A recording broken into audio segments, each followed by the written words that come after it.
রুক্মিণী মৈত্র ভীষণ সুন্দর। রুক্মিণী অসম্ভব ভালো অভিনয়নী মৈত্রকে এরকমভাবে নতুন ভালো, চোখের জল এসে গেছে। হ্যালো বন্ধুরা, আমি সুদীপ রিয়াকশন চ্যানেলে সবাইকে স্বাগত। আমি এই মুহূর্তে দাঁড়িয়ে আছি নবীনা সিনেমা হলের সামনে। কিন্তু আজকে কেন এসেছি নবীনা সিনেমা হলের সামনে সেটা আপনাদেরকে আমি দেখাবো। আপনারা দেখতেই পেলেন আমি কেন এসেছি। ইয়েস, বিনোদিনী দেখতে এসেছি আমি। বিনোদিনী একটি নটির উপাখ্যান। আমি চলে এসেছি নবীনা সিনেমা হলের সামনে। আমি সিনেমাটি দেখে এবং আপনাদেরকে জানাবো কেমন হয়েছে।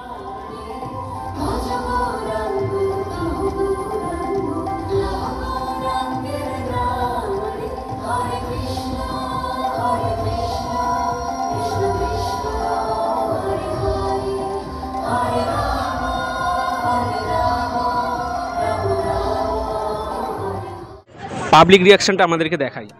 কেমন লাগলো? খুব ভালো লেগেছে, খুবই ভালো লেগেছে। আর একটু ছোট করা যেত, কিছু কিছু জায়গায় একটু ধৈর্যচ্যুতি হয়েছে। রুক্মিণী মৈত্র ভীষণ সুন্দর, আমার খুব ভালো লেগেছে। অসম্ভব সুন্দর হয়েছে। স্পেশালি রুক্মিণী অসম্ভব ভালো অভিনয় হয়েছে সর্বজনের। তার থেকে বেস্ট হচ্ছে ওনার এত সুন্দর অভিনয়, আমরা বুঝতে পারিনি যে উনি এত সুন্দর অভিনয় করেন। ধন্যবাদ দেবেন আমাদের, ধন্যবাদ। অসাধারণ, মানে রুক্মিণী মৈত্রকে এরকমভাবে নতুনভাবে পেলাম। মানে উনি তো বেশিরভাগই মানে কমার্শিয়াল মুভিতেই আমরা দেখেছি, তো এই মুভিতে মানে ওনার এইরকম অবতার আমরা দেখে সত্যিই শকড। মানে এতটাই সুন্দর উনি, মানে এই চরিত্রটার জন্য হয়তো সাধনা করেছেন বলেই আজকে তুলে ধরা হয়েছে যে চরিত্র লীলা যেটা হচ্ছিল, একদম মানে একটা চরিত্রকে ফুটে তোলার জন্য মানে কি করতে হয় একজন অ্যাক্টরকে, সেটা কিন্তু তুলে ধরা হয়েছে। মানে এই ছবিতে বোধহয় উনি অভিনয় করেননি, মানে পুরোটাই উনি এতটাই সাধনা করেছেন, সেটারই রেজাল্ট বোধহয় এটা। কেমন লাগলো? খুব সুন্দর, খুব সুন্দর। ইতিহাসকে এত সুন্দরভাবে তুলে ধরা হয়েছে, দারুণ লেগেছে। আর রুক্মিণীর অভিনয় আরও ভালো লেগেছে, খুব সুন্দরভাবে ফুটিয়ে তোলা হয়েছে সমস্ত জিনিসটা। কেমন লাগলো? ভালো লেগেছে। হ্যাঁ, কেমন লাগলো? ভালো ভালো। কেমন লাগলো? খুব ভালো হয়েছে। কেমন লাগলো? ফাইন। কেমন লাগলো? খুব ভালো, চোখের জল এসে গেছে। অনেক কিছু জানতে পারলাম। নটি বিনোদিনী সম্পর্কিত কিছুই সেরকম জানতাম না। মানে রামকৃষ্ণ দেবের সঙ্গে ওনার একটা যোগাযোগ হয়েছিল গিরিশ ঘোষের সঙ্গে, এইটুকুই জানতাম। কিন্তু পেছনে যে এইরকম কাহিনী, মানে সত্যি খুব ভালো লাগলো। চোখে জল এসে গেছে। রিসার্চ ওয়ার্ক আছে পেছনে, যে ওই যে ডেটসগুলো মেনশন করা, ইয়ারগুলো মেনশন করা, ইনফরমেশন অনুযায়ী এই যে নতুন জেনারেশন আছে তারা অনেক কিছু হয়তো জানবে না বা আমাদের জানা সম্ভব না, কিন্তু এই introduction to the new generation is very important.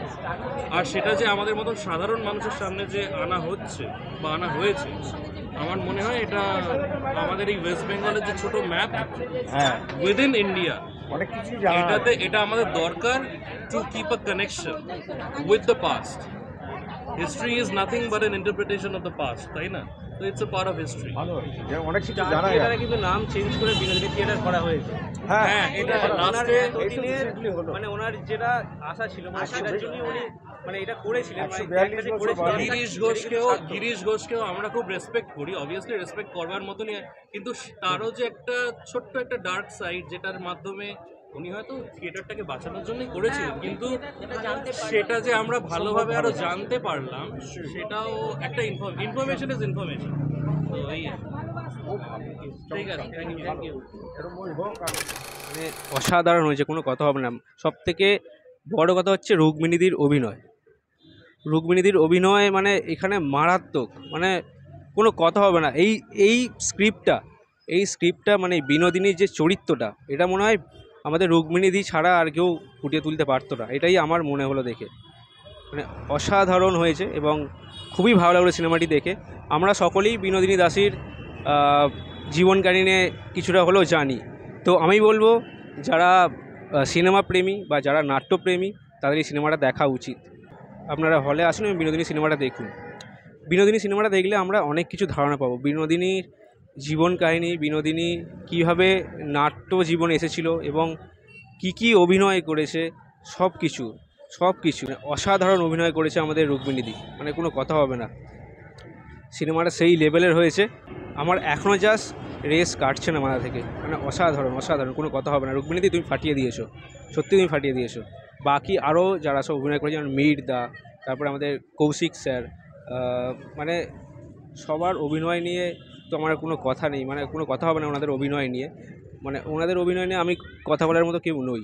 পাশাপাশি আমি শুধু রুক্মিণীদির জন্য বলবো যে তুমি ফাটিয়ে দিয়েছো, মানে পুরো কাঁপিয়ে দিয়েছো, একদম অসাধারণ করেছো, অসাধারণ। এই রকম ভিডিও দেখতে গেলে আমার চ্যানেলটি সাবস্ক্রাইব করে আমার পাশে থাকুন। ধন্যবাদ, ভালো থাকবেন। আবার পরের ভিডিও নিয়ে আসবো।